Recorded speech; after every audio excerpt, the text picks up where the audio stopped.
Нарын эли Ат Башы районуна салына турчу логистикалык борборго каршы чыгышкан. Бирок кече жакында эле президент Садыр Жапаров Нарын эли менен жолугуп, эгер эл макул болсо, логистикалык борбор салынарын билдирди. Мен муну ушул 4 ай 5 айдан бери изилдеп, аныктап чыктым. Жакын арада ошол инвесторлорду топтодум. Бул бир эле киши эмес, бир эле Кытай эмес экен. Бул жерде түрктөр кызыктар экен, өзбектер кызыктар экен, пакистандыктар кызыктар экен. Анан кийин бул жерде логистикалык борбор салынмак экен. Бул жерде борбор салынгандан кийин электромобилден баштап ручка, карандаш, тетрадка чейин, текстиль полностью ошол жерде швейный фабрикалар курулмак экен.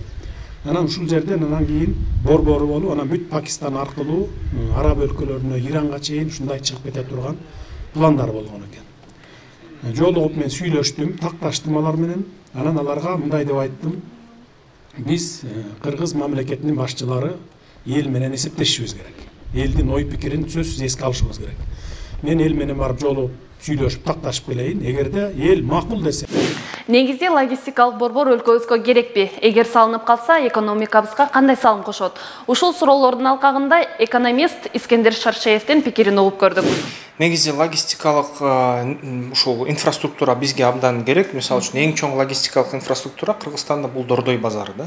Албетте, мисалы үчүн ушул Евразиялык биримдикке киргенге чейин ушул бизде Дордой чоң логистикалык хабтын ролун ойногон. Дордой аркылуу 4 миллиард долларга жакын айланган акча, ушул айланган негизи товарлар реэкспорт болгон. Бүт баягы мурунку СНГ же мурунку Совет Союзунун өлкөлөрү бизден келип ушул кийим кечекти алып кетип турушкан. Анан Евразиялык биримдикке киргенден кийин ал канал бизге жабылды, бөгөт коюлду, анын ордуна Хоргос ачылды да. Хоргос Казакстанда так ошол Дордойдун функциясын алып барат. Хоргос бул логистикалык борбор. Бул жерде баягы Кытай менен Кыргызстандын эки жактын мындай кызыкчылыгы, эки жактын баягы товарлары ушундай айланып келет. Көбүнчө товарлардын мындай агымы ошол жерге өтүп кетти. Кыргызстан өзүнүн баягы реэкспорттук потенциалын жоготуп алды, хаб наамын жоготуп алды. Ошондуктан ушундай Хоргос менен мындай тең таймаш болуш үчүн Кыргызстанда кошумча дагы ушундай Хоргоско окшогон, Хоргос деген Казакстан Евразиялык биримдикте. Казакстан Кытай менен Хоргосту ачып алды. Хоргос аркылуу товарлар Евразиялык биримдиктин чегерасына караганда арзаныраак кирип турат. Ошондой атаандаштыкты түзүш үчүн Кыргызстанга канча көп болсо ошончо жакшы ушундай логистикалык борборлорду түзүш керек. Керек болсо Ат Башыда логистикалык центр түзүлөбү, Нарында түзүлөбү, Баткенде түзүлөбү, ошол бүт жерде логистикалык инфраструктура центрлери түзүлүп, темир жол салып, ушунча бул бир четинен Евразиялык биримдиктеги биздин өнөктөштөрүбүздү кичине кейгийтет, анткени аяктагы болуп аткан акча мындай көлөмүн, акча агымын тартып алат Кыргызстанга. Бирок кечиресиз бизде жашашыбыз керек, кыргыздар да жашашы керек, кыргыздар да гүлдөшү керек, кыргыздарга да ушул акча агымдар керек. Керек болсо ага саясий кандайдыр бир нерселер болуп кетиши мүмкүн, сыртты мындай. Албетте түшүнөбүз, бирок бизге деле окат кылыш керек да, биздин аркылуу эле реэкспорт өтсө, мисалы үчүн Европа өлкөлөрүнө Кытайдан карагандай товарлар агымы өтсө, бизге баягы кайсы бир акчанын көлөмү Кыргызстанга алып калат. Биз же өлкөбүздү жоготушубуз мүмкүн, ошол саясий ушундай жактан дос болсок дагы маданий жактан жоготушубуз мүмкүн. Балким Кытайдын үстөмдүгү болуп кетеби? Балким Кытай ошол жерде калып калабы? Алыскы келечекти карасак, балким Кытай менен кыргыздар аралашып бир калк болуп калабы, Евразиялык бир калк болуп, орустар, кытайлар, кыргыздар аралашып кетип, 100 жыл алдыга карасак да, андай нерселер болушу мүмкүн. Ошондуктан бул жерден таза баягы маданий атаандаштык башталат да. Кыргыздын маданияты күчтүү, тили күчтүү же Кытайдыкы күчтүү. Акча Кытайдыкы көбүрөөк, кыргыздар туруштук бере алабы, ушундай бир атаандаштык башталат.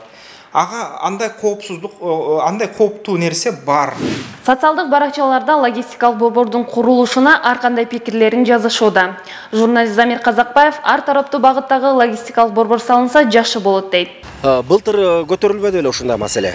Кытай тараптан дагы аябай жакшы сунуш түштү. Логистикалык борбор ушу Ат Башы жергесине түшөт экен деп, анан ат башылыктар эмне себептен каршы болушту, эмне үчүн ушундай нерсенин бизге кереги жок. келсе жакшы болбойт беле деген оюбузду айтканбыз да негизи. Анан муну ишкерлер, жеке ишкерлер айрыкча бизнес жаатында жүргөндөр муну туура кабыл алышты, муну түшүнүштү. Логистикалык борбор деген бардык өлкөнүн практикасында карасак, логистикалык борбор менен аябай өнүгөт мамлекетчи. Бизде бир эле нерседе ушу таң каласың да, жер кызганган адамдар да, жер кызганып атабыз. Эгерде чын-чынына келгенде эсептей турсак, алар минтип атат. Алардын бир эле ою малыбыз ачка калат дейт да. Жайыт жерлер азайып атат, жайыт жерлер. Малдын аркасынан эле жүрө беребиз кыргыздар. Болду да, токтотушубуз керек, өндүрүшкө түшүшүбүз керек, технологиянын аркасынан түшүшүбүз керек. Өнүгүүнү кааласак, биз тескерисинче завод, фабрикаларды курушубуз керек деп коебуз да, анан жерге келсе эле жок, башка жерге салгыла деп эле түртө салганыбыз бул аябай мындай жапайы чыгып да. Ал эми жарандык активист Семетей Талас уулу эки тарабын айтып, инвесторлор менен болгон келишимге көңүл буруу керектигин баса белгиледи. Логистикалык комплекс былтыр салынбай калган себеп дегенде буга биринчиден өкмөттүн өзүнүн маалыматтык талаада ошол логистикалык центрдин салынышында кандай бир шарттар каралат, эмне деген келишимдер түзүлөт, ошонун баарын карапайым элге толук түшүндүрүп бере алган эмес. Ошондуктан эл каршы чыккан.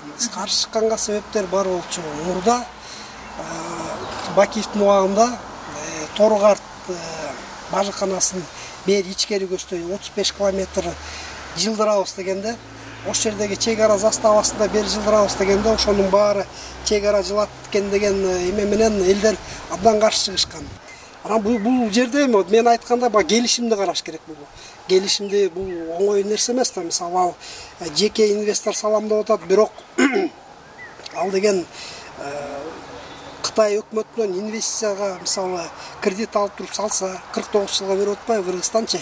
Кийин аны сала албай калдык деп туруп ошол жерде Кытай өкмөтүнө мисалы өткөрүп берип салса, ал бир анклав болуу коркунучу барбы? Ошонун баарын келишимде караш керек.